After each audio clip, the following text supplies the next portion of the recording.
Assalamualaikum warahmatullahi wabarakatuh.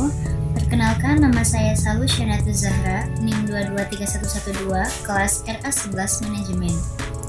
Di kesempatan kali ini, saya akan memenuhi tugas akhir semester mata kuliah Perilaku Keorganisasian yang diampu oleh Bapak dosen Bapak Asep Raffiuddin, SEME, yang dimana tugas tersebut menjelaskan kompetensi iklim atau lingkungan kerja. Di pertemuan kali ini, saya sendiri akan menjelaskan materi tentang iklim.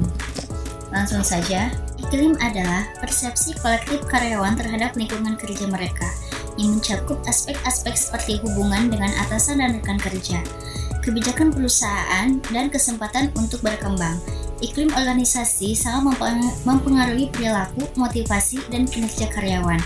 Perbedaan persepsi antar karyawan mengenai iklim organisasi dapat menghasilkan dampak yang signifikan terhadap dinamika tim dan hasil perusahaan secara keseluruhan. Dalam manajemen sumber daya manusia, iklim organisasi dianggap sebagai indikator penting dari kesehatan dan konduktivitas organisasi. Memahami dan mengelola iklim organisasi dapat membantu perusahaan menciptakan lingkungan kerja yang lebih kondusif dan memotivasi karyawan untuk mencapai hasil yang lebih baik. Teori iklim. Konsep dasarnya, iklim organisasi merujuk pada lingkungan internal perusahaan yang dirasakan oleh karyawan dan dianggap mempengaruhi perilaku dan kepuasan kerja mereka. Konsep ini pertama kali dipertemukan oleh Lewin, Lippitt, dan White pada tahun 1939 dalam studi tentang gaya kepemimpinan, tetapi kemudian diperluas oleh para peneliti seperti Litwin dan Stinger pada tahun 1968. Pada dimensi iklim organisasi, Litwin dan Stinger mengidentifikasikan beberapa dimensi kunci dari iklim organisasi, termasuknya ada struktur, responsibilitas, penghargaan, dukungan, dan kejelasan peran. Struktur sendiri adalah seberapa jelas peran dan tanggung jawab dalam organisasi. Responsibilitas, tingkat kebebasan dan otonomi yang dimiliki karyawan dalam melaksanakan tugas. Penghargaan, seberapa sering dan seberapa adil penghargaan diberikan berdasarkan kinerja. Dukungan, persepsi karyawan terhadap dukungan yang diberikan oleh atasan dan rekan. Dan yang terakhir, kejelasan peran, seberapa jelas ekspektasi dan tujuan yang ditetapkan untuk karyawan.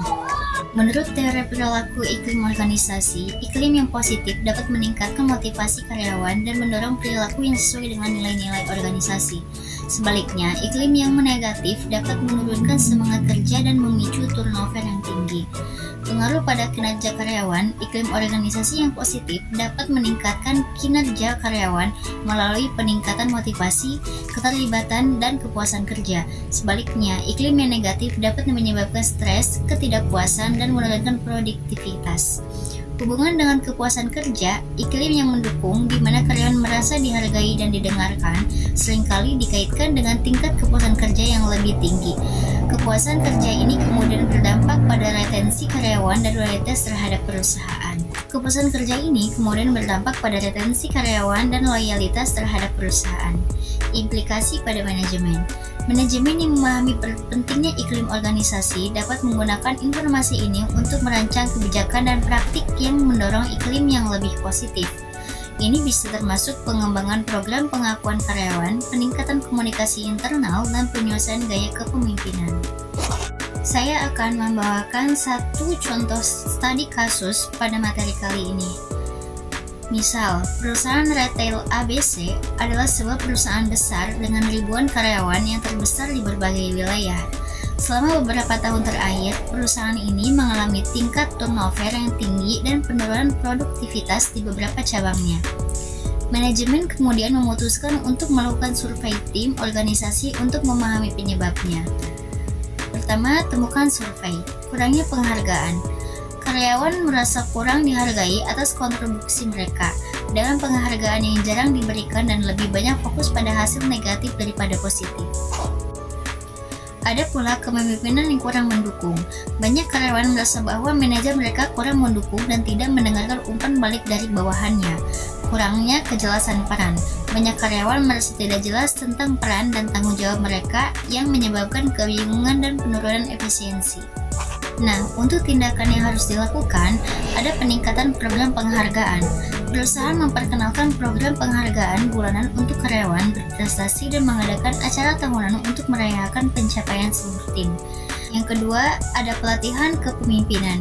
Manajer di seluruh cabang diberikan pelatihan untuk meningkatkan keterampilan komunikasi dan manajemen mereka, dengan fokus pada mendukung terhadap tim dan pengelolaan umpan baik yang konstruktif.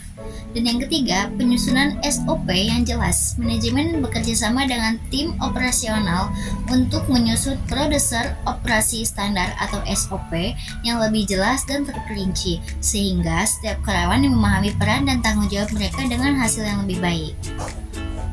Nah, untuk hasilnya, setelah penerapan kebijakan ini, survei lanjutkan menunjukkan peningkatan signifikan dalam persepsi karyawan terhadap iklim kerja. Tingkatkan kepuasan kerja meningkat, turnover menurun, dan produktivitas di berbagai cabang menunjukkan tren yang positif. Secara keseluruhan, keberhasilan organisasi sangat bergantung pada bagaimana mereka mengelola aspek-aspek ini.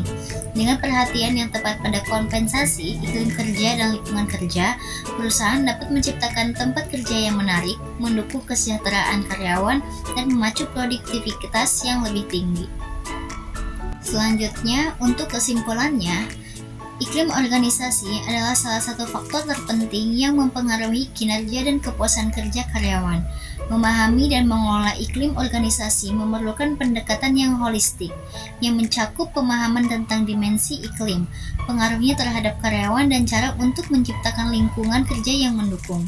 Studi kasus perusahaan retail ABC menentukan bagaimana tindakan yang tepat berdasarkan pemahaman terhadap iklim organisasi dapat membawa perubahan positif yang signifikan.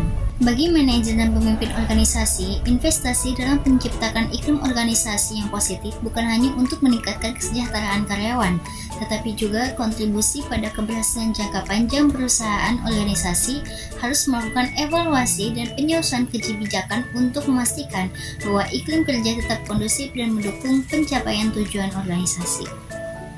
Organisasi perlu terus menilai dan mengembangkan strategi yang mendukung kompetensi, lingkungan kerja yang kondusif untuk mencapai tujuan jangka panjang. Iklim kerja yang positif adalah kunci untuk menciptakan lingkungan kerja yang produktif dan harmonis. Manajemen harus proaktif dalam mengelola iklim kerja untuk memastikan kesejahteraan karyawan. Mungkin materi tentang iklim ini cukup sampai di sini. Saya amat berharap siapapun yang menonton video ini dapat menangkap pemahaman materi yang saya utarakan tadi. Kurang dan lebihnya saya mohon maaf. Sampai jumpa di video saya berikutnya. Dan jangan lupa di like, komen, dan subscribe. Wassalamualaikum warahmatullahi wabarakatuh.